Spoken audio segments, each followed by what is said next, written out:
জাতীয় বিশ্ববিদ্যালয়ের চাকরিচ্যুত ৯৮৮ জনকে জ্যেষ্ঠতার পদোন্নতি সহ চাকরিতে পুনর্বহাল এবং তাদের সকল সুযোগ সুবিধা দেওয়ার নির্দেশ দিয়ে রায় দিয়েছেন আপিল বিভাগ।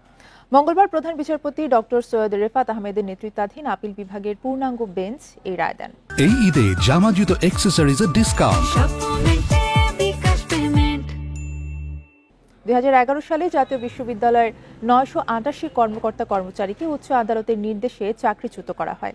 গত বছরের ৫ আগস্ট আওয়ামী লীগ সরকারের পতনের পর চাকরিচ্যুত এসব কর্মকর্তা কর্মচারী চাকরি ফিরে পাওয়ার দাবিতে আন্দোলনেও নামেন। এরই পরিপ্রেক্ষিতে গত বছরের ৯ সেপ্টেম্বর বিশ্ববিদ্যালয়ের সিন্ডিকেটের সভায় ২০০৮ থেকে ২০২৪ সাল পর্যন্ত চাকরিচ্যুত ৯৮৮ জনকে চাকরিতে পুনর্বহালের বিষয়ে রিভিউ পিটিশনের সিদ্ধান্ত নেয় জাতীয় বিশ্ববিদ্যালয়। জাতীয় বিশ্ববিদ্যালয়ের চাকরি বিধি যথাযথ অনুসরণ করে ২০০৩ ও ২০০৪ সালে বিভিন্ন স্মারকে এসব কর্মকর্তা কর্মচারীদের নিয়োগ দেওয়া হয়। ২০১১ সালে হাইকোর্ট তাদের নিয়োগ অবৈধ ঘোষণা করার রায় দেওয়ার পর বিশ্ববিদ্যালয় সিন্ডিকেটের সভায় ৯৮৮ জনকে চাকরিচ্যুত করা হয়। আমাদের বাচ্চা কাচ্চা নিয়ে, আমাদের পরিবার নিয়ে আমরা অনেক কষ্টে দিন পার করতে হয়েছিল। আমাদের এই কৃতজ্ঞ জানানোর ভাষা নাই। আসলে আমরা উনারা না আসলে আজকে এই চাকরিও ফেরত পাইতাম না।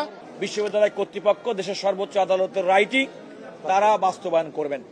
আর এই ক্ষেত্রে ওনাদেরকে চাকরিতে পুনর্বহালের ক্ষেত্রে এই মুহূর্ত থেকে জাতীয় বিশ্ববিদ্যালয়ের আর কোনো আইনগত বাধা নেই।